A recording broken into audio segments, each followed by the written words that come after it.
Hello, it's Chris again, founder of the DIY Herbal Fellowship, co-founder of the Joybilee Farm blog, and the author of the Beginner's Book of Essential Oils, Homegrown Healing from Seed to Apothecary, and the Beeswax Workshop, How to Make Your Own Natural Candles, Cosmetics, Cleaners, Soaps, Healing Balms, and more. Welcome to video number 2 of my free workshop, Ordinary Herbs for Extraordinary Vitality. Now in this video, I'm going to teach you how to intentionally use herbs in your meal planning. And more importantly, this will help you confidently incorporate herbs and spices intentionally into your health and wellness strategies without increasing your time pressure. So if you're a mom that wants to add herbs to her family's wellness strategies, but you aren't sure how you can intentionally use herbs every day, or you're a growing herbalist looking to add more medicinal herbs strategically into your own life, you'll discover how herbalists like you and me can intentionally use herbs every day, and why it's critical you focus on this right now. In video number 1, we talked about a blueprint for using herbs and spices intentionally for greater vitality. I shared how this is going to immediately help you use herbs and spices more strategically. And most importantly, I shared my own strategy for finding time to learn about herbs and craft herbal remedies even when there isn't any time. So if you haven't seen that video, go back and watch it now. And then come back to this one.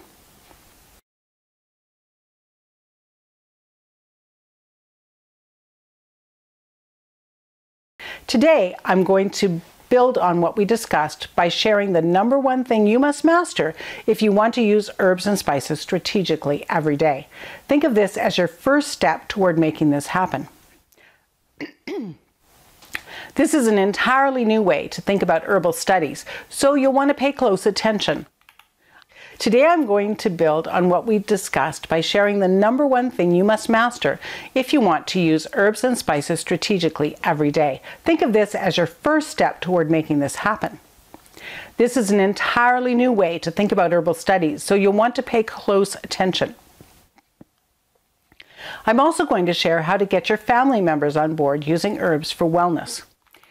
And when you know how to do this, you'll know exactly how to create a festive meal that is full of herbs, healthy herbs, and happy memories. The goal is to break you free from needing to ask permission before you can use herbs to help you feel better. This way, you'll never need to worry about how to use herbs and spices strategically every day. Instead, you'll confidently incorporate herbs and spices into the meals you are already preparing, and you'll be maximizing their health benefits. We've got a lot to cover today, so be sure to have your pen and paper ready and to take notes as you follow along. Anytime you're trying to use herbs and spices strategically every day, it's inevitable that you'll hit roadblocks. You might have experienced some of them already. Things like not knowing which herbs to use, not having the herbs and spices on hand when you need them, or even not knowing that the herbs and spices in your kitchen have health benefits. Well, here's what I know to be true. If any of this sounds familiar, it's totally normal. But if you simply accept this as a fact, you'll never realize the power of using herbs and spices strategically every day for your own health and well-being. I do know where you're coming from, though. I get that it feels like some of this is out of your hands. It's frustrating to come up against these things again and again. I've been there myself, and I've seen other herbalists and other moms go through the same thing. And it's especially stressful because you know that getting past these challenges is key in helping you use herbs and spices strategically every day for your own health. So in this video, I'm going to make it easy for you. I'll help you avoid those usual headaches by showing you the simple steps that I follow to add herbs and spices strategically to my meals. Learning to do this will save you lots of frustration. However, before we go any further, it's important I bring your attention to something that often gets overlooked as you begin to see this on a practical level. And ignoring this virtually guarantees you'll have a tough time trying to use herbs and spices strategically every day. It's easy to think that ordinary herbs are just for flavor. This is a dangerous assumption to make, and I don't want you falling into this trap. But at some point, most of us believe this is true, myself included. And this big assumption is why so many moms are struggling. Coming up, I'll reveal the truth behind that old belief that ordinary herbs and spices are just for flavor. And more important, I'll share what you need to know instead. Ordinary herbs for extraordinary vitality. Meal planning with herbs and spices in mind. One of the easiest ways to increase the antioxidants, flavonoids, and therapeutic actions of herbs and spices in your family is to add them intentionally to your daily meals. You have to eat anyway, so you might as well add ordinary herbs and spices for extraordinary health and vitality. In fact, this concept is the key to better digestive health. If you were part of my Digestive Health Challenge in September, you will have discovered that with just a little tweak to your diet, you can have profound effects on your energy levels, your digestive comfort, and even your mood. Just planning your menus with the herbs and spices in mind can have the biggest impact in your overall health and wellness. If you missed that Digestive Health Challenge, stick with me because it is coming up again in January. So the first thing I want you to do is have a look at this Meal Planning with Herbs in Mind workbook. You'll find the link below this video. It will come directly to your inbox when you download it. Print out a copy for yourself so you can work with it. There's actually fill-in-the-blank worksheets inside that are going to help you plan not just your festive meals, although that's the focus of this workshop, but it's also going to help you plan your everyday meals. At the end of this presentation, you'll have an easy way to plan all your meals for better health.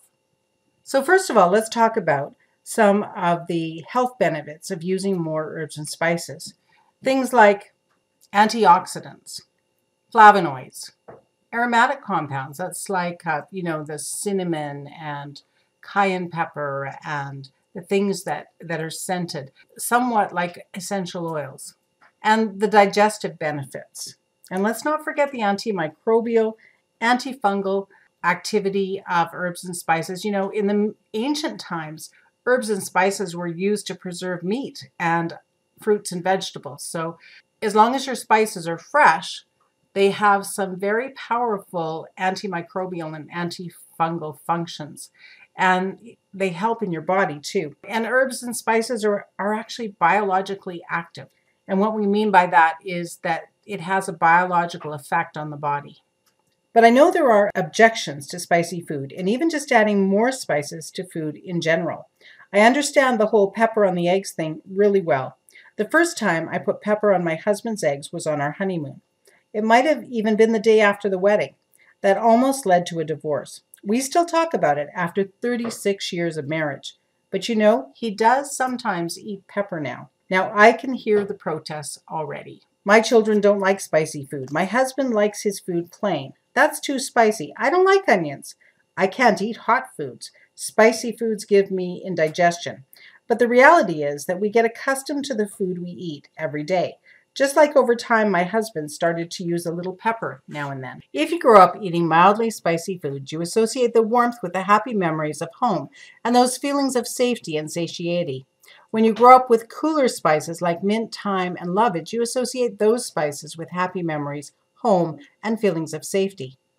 Some families never used any herbs and spices except maybe a little pumpkin pie spice mix or poultry spice mix on special occasions. If you didn't grow up with a lot of spices on your food, you might object to spices now, like the pepper on the eggs, but you'd be missing out on a lot of the huge health benefits that fresh herbs and spices can offer you. It's not just about flavor, as I'm going to show you in this class. But one more thing. If mealtime was a traumatic experience for you or your loved one, those smells and spices will trigger another emotional response. I bet you have a few foods that you don't eat because they are associated with negative childhood memories. Lima beans do that for me. Although I eat them with mixed vegetables, rarely now if I'm served them at someone else's house. My mother used to serve them plain. I gagged on them a few times as a preschooler, and I had a belt whipped across my face. That was the old way of dealing with picky eaters. Needless to say, lima beans don't get brought into my house. So I definitely get it, and I don't advocate that. Herbs and spices are memory-laden and can trigger strong emotions, so keep that in mind as you are crafting your menu plan. Also, some people have food allergies to certain foods, and In the case of lima beans, I was actually allergic to beans, and that's why I gagged whenever I had them. And so food allergies can cause problems. Also, some people have plain food preferences, and I'm going to give you some hints on how to help with that if that's the case in your family. Some foods can cause some people an upset stomach that can be related to food allergies or food sensitivities. It can also be related to a physical problem like celiac disease. And we're going to talk a little bit about how to deal with that as well. And then sometimes you have people who are just not adventurous eaters. Not just plain food preferences, but they always want the same thing. And then there can be other digestive complaints, irritable bowel syndrome, for instance. Some foods can trigger it. And so those things, you want to keep that in mind if that's a problem in your family. So some basic ideas to keep in mind. Strongly aromatic herbs are carminative digestives. They act on the liver and gallbladder to either encourage the release of bile into the stomach to help the digestion of fats and proteins, or encourage the production of bile for the same purpose. Which response each herb has is immaterial to our discussion today, but I wanted to be clear that there is more than one way that herbs encourage digestion. Warm and spicy herbs are carminative digestives too, but they work by increasing stomach secretions to aid digestion, reduce bloating, and increase metabolic rate. They have many other actions too. This is just one of the ways they work. Think of how turmeric in buttered chicken makes the chicken taste fabulous, gives it that golden yellow color, and also eases pain through its anti-inflammatory actions. Yummy. You can make it as spicy as you want by adding cayenne pepper or jalapeno peppers even, or you can make it mild, just leaving out the hot peppers. But you might want to note that that spicy heat actually speeds up your metabolism, increases your gastric fire, and really eases muscle and joint pain too. It can also make you feel really calm by reducing the adrenal hormones circulating in your blood as it triggers your rest and digest nervous system. It's also called your parasympathetic nervous system. These hot, spicy foods also dilate the peripheral blood vessels, making you feel flushed, adding color to your face, and reducing blood pressure at the same time. How cool is that? And speaking of cool, herbs and spices are not just for cranking up the heat, although that's a benefit for people in the winter. There are also herbs and spices that turn on the cool. Mint, for instance, has a cooling effect on the body. But even though it's cooling, it's still a carminative digestive. It works by relaxing the stomach muscles and encouraging peristalsis, the contraction of the stomach and intestine that moves food along the digestive tract. When we look at herbs and spices, it's good to remember that some are warming and some are cooling to the body. If you are a woman of a certain age, even thinking about herbs and spices that heat up the body can be uncomfortable. The thought might bring you your personal summer. You know what I mean. But herbs and spices also are your ally to cooling things down without disrupting your digestion along the way. Sage is a great herb that's useful for cooling us down. It can also be drying. When taken in culinary amounts, it doesn't dry up mother's milk, though that can be a concern if you are drinking sage tea and you're also breastfeeding, so keep that in mind. Sage is more commonly used in soup stocks and poultry seasoning, so if you're cooking a turkey for your festive meal, you might want to consider using fresh sage or aromatic dried sage rather than opting for that old bottle of poultry spice. Food and digestion is intimately connected to our emotional and psychological health and well-being. As I've mentioned before, herbs and spices trigger our rest and digest nervous system, the healing nervous system. It also quiets the sympathetic nervous system, the fight and flight nervous system that is triggered by stress and negative emotions. The sympathetic nervous system shuts down digestion and readies the body for survival, increasing heart rate, sending adrenal hormones through the blood to ready the body to run or fight. When we increase our digestive powers by using the bitter taste or adding warming carminative digestives or aromatic spices, we effectively quiet that fight and flight response and trigger relaxation, digestion, and the building up of health, energy, and vitality. So you might be wondering, if herbs and spices are so good for us, why aren't we all healthier now? Most of us have a selection of glass bottles of herbs and spices from the grocery store in our kitchen cupboard or our pantry, right? Unfortunately, What is passed off as herbs and spices in the grocery store isn't exactly therapeutic. Those glass bottles of spices that are sold in the spice section of the grocery store are exposed to light. They're often old and stale even before they get to the grocery store. Spice blends like poultry spice or pumpkin pie spice can have anti-caking agents, wheat starch, or other additives to preserve their color in the spice bottle because, as I said, they're exposed to light and light fades the colors. Avoid purchasing your herbs and spices from the spice aisle. These might already be even a year old before you buy them. Let me talk a little bit about where spices come from so you understand. Herbs and spices are bought from farmers all over the world. They are harvested fresh from the fields and then they're dried in large warehouses. Now, if you could get those spices right when they're harvested, you would know you had fresh spices. But these large warehouses then package the spices and herbs in large bales, sometimes not even covered, sometimes just, all the leaves tied together in the bale, and then move them to distribution warehouses in the country where they're grown. Here they are sold to big food manufacturers in bulk. The food manufacturers package them in smaller bales, not even bottles yet, but bales, and ship them to bulk suppliers in each region of the world. From there, they can sit in storage for months before they are sent to the brand manufacturing plant, where they are sometimes powdered and bottled, sometimes packaged in smaller bulk bags. These bottles are then sold by the case to the grocery store warehouses, where they can sit on pallets until they're needed by your regional grocery store warehouse. At this point, they're still not in your local store. Bulk spices move a little faster in the grocery store since they skip the bottling stage and get to the consumer a little faster. These bulk spices can be fresher and less expensive than the bottled spices in the spice aisle. If you can't find an ethnic food store in your area, like an Asian market or a Mexican market, you can often find fresher spices there.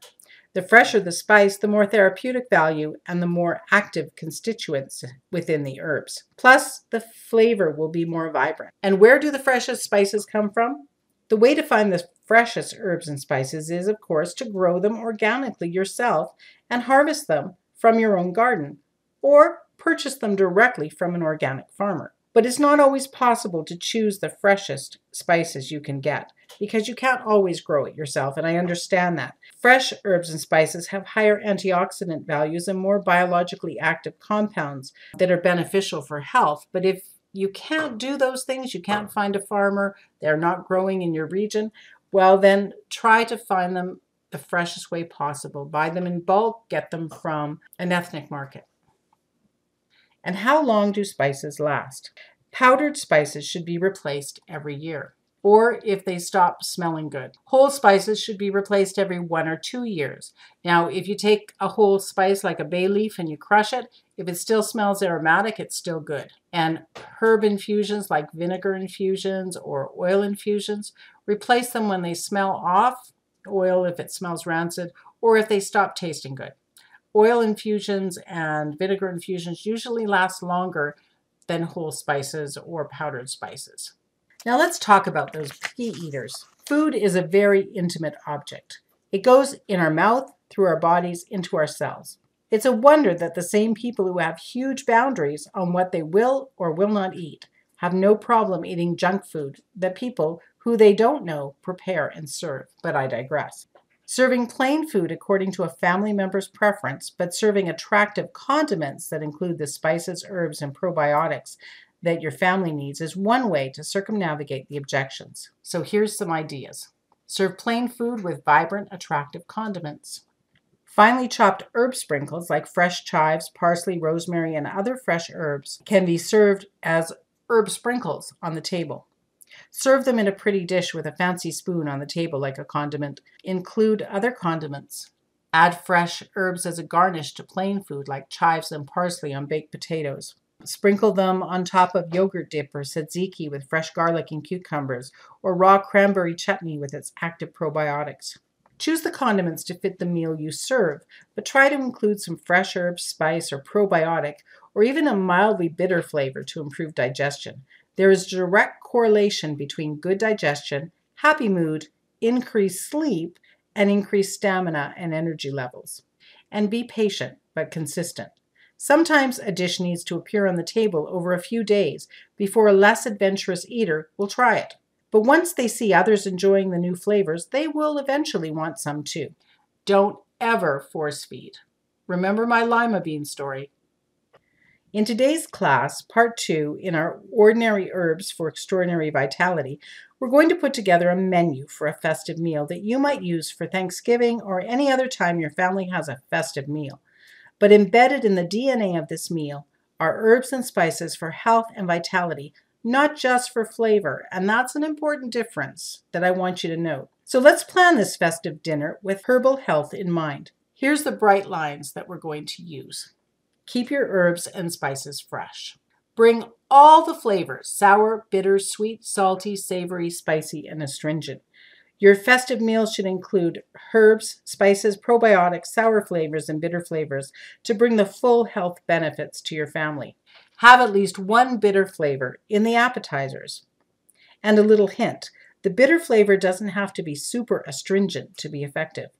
Orange peel, dark chocolate, lettuce, and fennel are a few flavors that the body recognizes as bitter, but they actually seem pleasant when you eat them. Bitter flavors trigger the digestion, so they're important to include at the beginning of the meal just to get all the digestive juices working early. The recommendation by herbalists is to have that bitter flavor about 20 minutes before a meal to get everything working properly. Use warming carminative digestives whenever you serve meat or fat. Onions, garlic, cinnamon, fennel, turmeric, ginger, they all help the body digest food, minimize bloating, and make everything work more efficiently. They also trigger the rest and digest nervous system we've talked about already, making you feel calmer, more relaxed, and even in a better mood. Include at least one probiotic-rich raw food in the meal. Yogurt dressing, goat cheese salad, raw cranberry sauce, sauerkraut, pickled beets. They can all improve digestion by supporting the microbiome colonies in your gut. Include seasonal root vegetables or whatever vegetables are in season. For Thanksgiving, the root vegetables are good. These provide inulin and other starches that actually feed your microbiome and keep it healthy. Include as many herbs and spices in the meal as you can. Forget the plain rice. Add parsley, sage, and rosemary or herb broth in the cooking water. Use both fresh and dried herbs to bring as many antioxidants to the table as you can.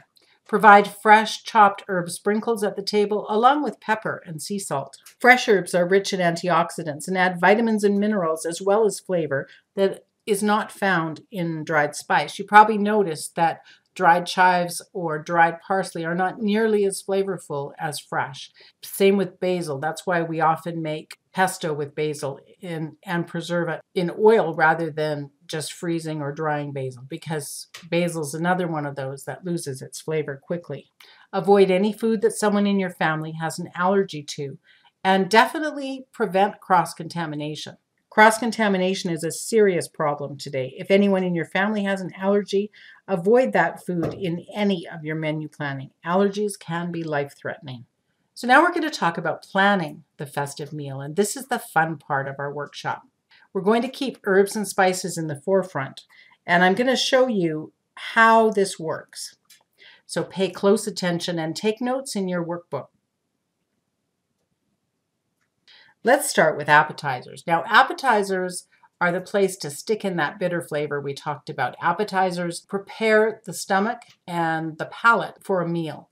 They increase the digestive juices, and they don't have to be really, really filling. So let's look at a few things that you might put in a festive menu plan. Herbed goat cheese spread. In the cheese spread, you're going to use garlic and parsley, chives, and thyme. You can add any spices or herbs that you want. These are the ones that are going to be in the recipe in your workbook.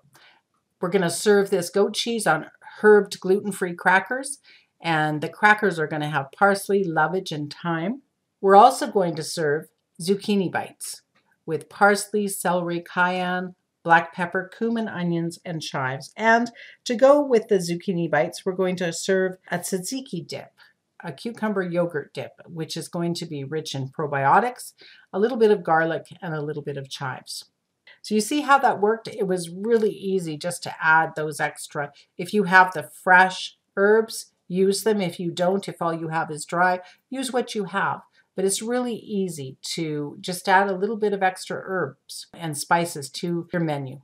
And then we want to offer a pre-dinner beverage. Now, if you're just serving to your family, you might not do this, but if you have guests coming, you might want to offer pre-dinner bitters. This is part of the European tradition, is to offer a pre-dinner bitter drink, something like limoncello, rose bitters, or even something as simple as sparkling water with a slice of lemon. That lemon peel, the lemon rind, is actually a mild bitter, and it helps with digestion. Or even how about cranberry kombucha, which is rich in probiotics, and the cranberries have a little bit of bitterness. And then we're going to look at the main course. This is the fun part. I'm giving you two options in your workbook.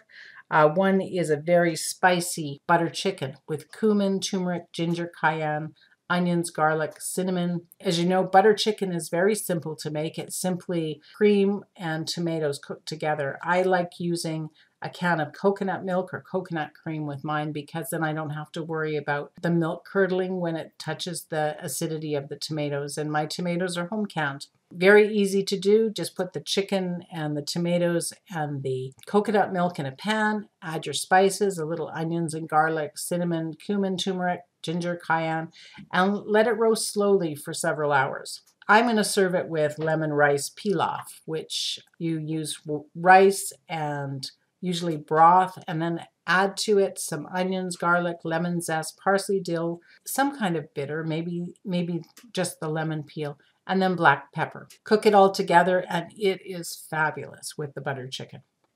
But maybe your family is more traditional, and you prefer an alternative, like roast turkey with sage, parsley, thyme, and rosemary, and sage and onion dressing. If you have anyone with allergies to wheat, serve it gluten-free by simply using gluten-free bread. Sage, parsley, rosemary, thyme again, onions, and black pepper. Delicious. And then, well, we'll serve the butter chicken with rice and the turkey with dressing. You want to make sure you have enough of that for each person on your guest list. You're going to want to serve additional sides as well. So let's try a goat cheese and cranberry kale salad. The cranberry goes well with the turkey or the poultry, any poultry. And the cranberry is a slight bitter fruit. It has lemon, olive oil. Olive oil, actually, let me talk a bit about the oil. Extra virgin olive oil is actually an herb. It's processed directly from the fruit of the olive, not the seed. And it's very high in antioxidants. It's a little bit astringent. There's some astringency in it and a little bit of bitterness, which makes it really good for digestion, especially digesting the fat-soluble vitamins like vitamin A and vitamin D. And then vinegar is the sour taste.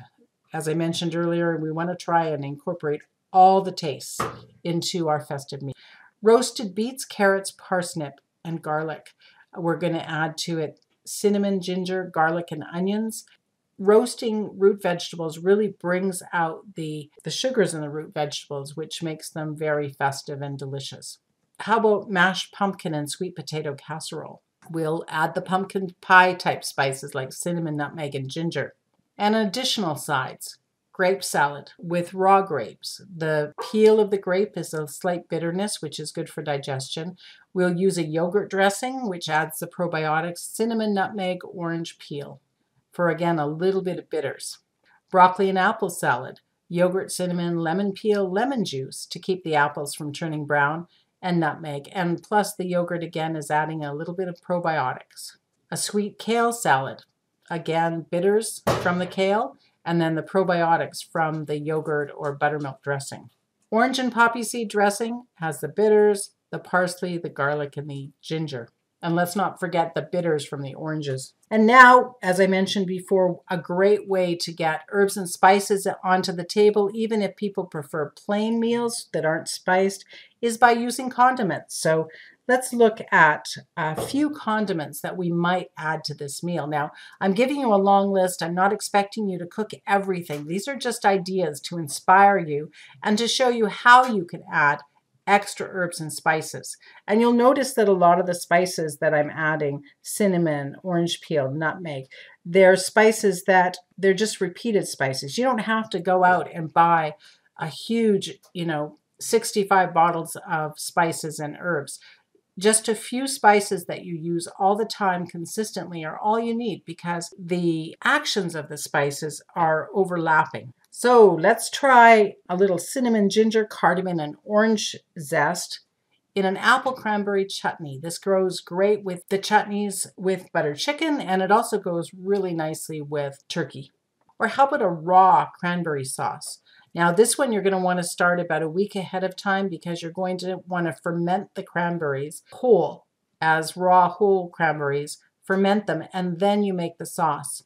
Cranberry mustard. Again, you're going to use the cranberries, and this time you're going to mix them with mustard seed, maybe 2 or 3 days ahead to let the flavors melt nicely.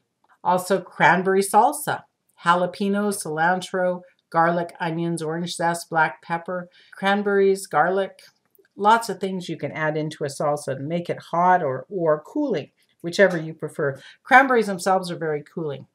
So you might, when you add jalapenos to it, it doesn't really get that hot.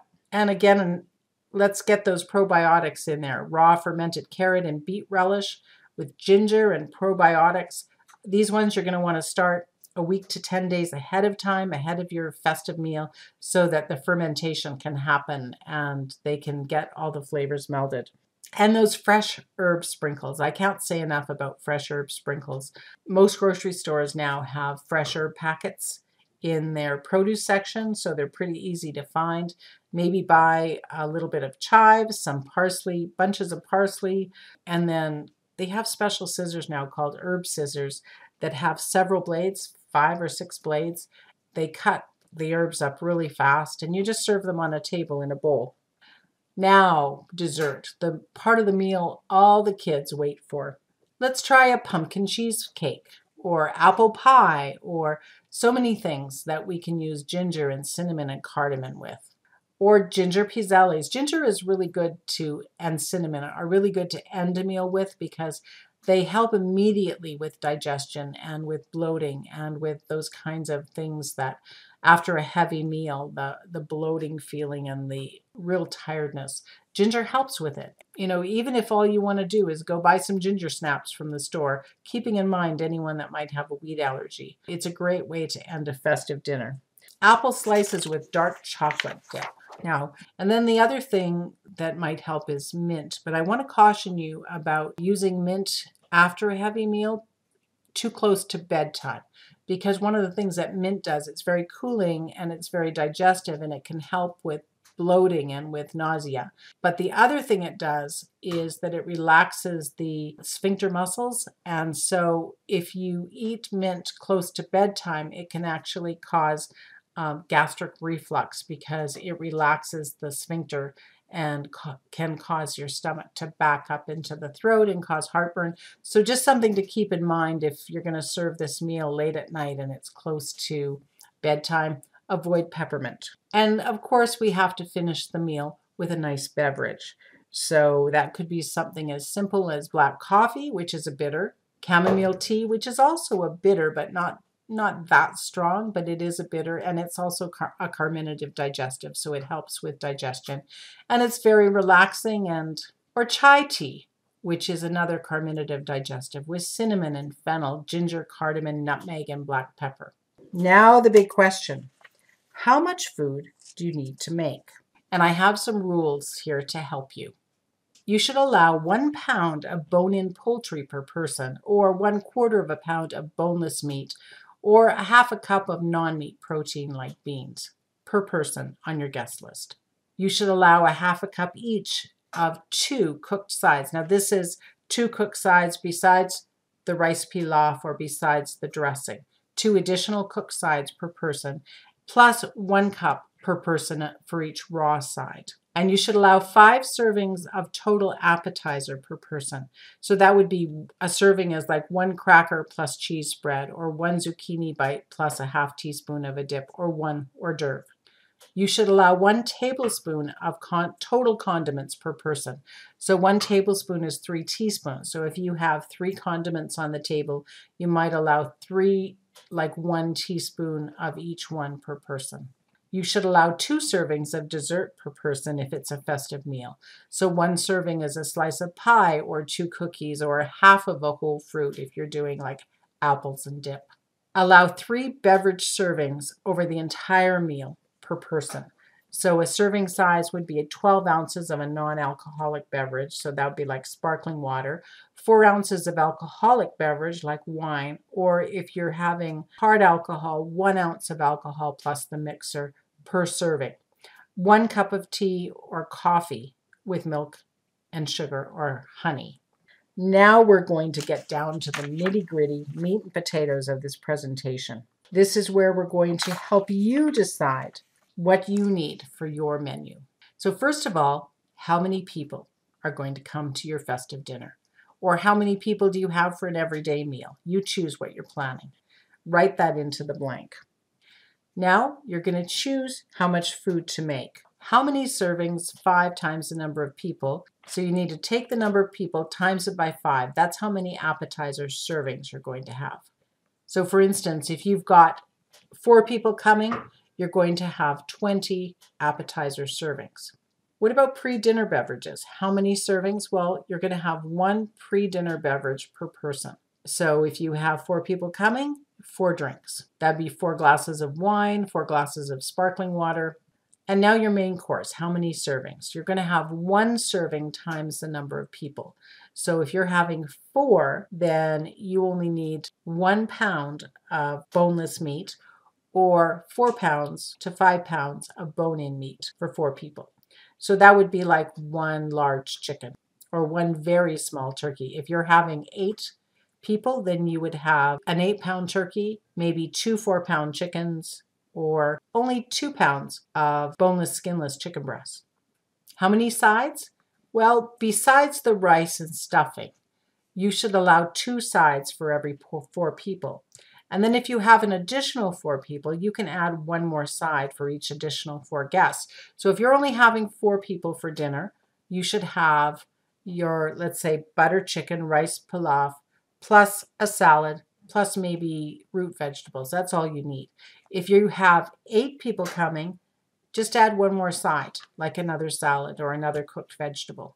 And each side is going to be half a cup cooked times 4 people, or 4 cups of raw for 4 people. And that would be 2 to 3 cups for each side for 4 people. Condiments. How many condiments do you need? You should allow 2 condiments for every 4 people and add 1 additional condiment for every 4 guests. So if you have 8 people, you're going to have 3 condiments on the table. What about dessert? How many desserts do you need? Well, if you're having 2 servings per person, how many people are coming? If you're having 4 people, there should be 8 dessert servings. And then how many desserts? Well, you could have a pie with fruit, you could have 16 cookies and a cheesecake. And then after dinner beverages, often people only want 1 cup of coffee, but I usually prepare when we have guests 2 per person just to make sure we have enough. Now you get the fun part. You get to choose your menu. You can use any of the suggestions that I've made. The recipes are included at the back of your book, or you can choose your own. You probably have some traditional foods that your family enjoys for a festive meal that you'll want to include. Remember your bright lines. Include herbs and spices. Include at least 1 probiotic dish or condiment. Include at least 1 bitter before the meal. Include at least 1 mild bitter after the meal. That can be as simple as a cup of coffee or a cup of tea, and a few other things to consider. If you have more guests, increase the amount of meat. Allow 1 pound of bone-in or a 1/4 pound of boneless per person.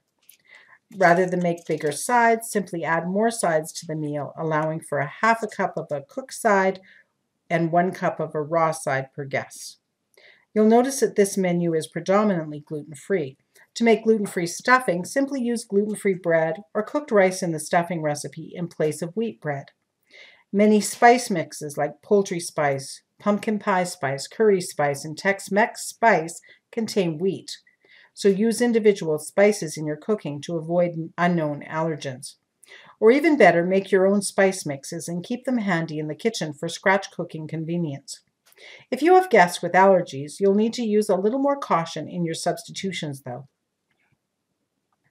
For instance, while you might think of nuts as being gluten-free, many nut products actually contain wheat and will trigger someone who is allergic to wheat or has a celiac reaction. The same with milk substitutes. Many often contain barley malt or other allergens, so be cautious if you have family members with allergies. And definitely take some extra care to prevent cross-contamination if you have allergies in the family. Herbs and spices help the body heal. We looked at how to increase the therapeutic vitality of your meals by planting herbs and spices right into the menu plan. We talked about some objections to using herbs and spices that your family members might have and looked at a few ways to work around that so that they could make their own choices.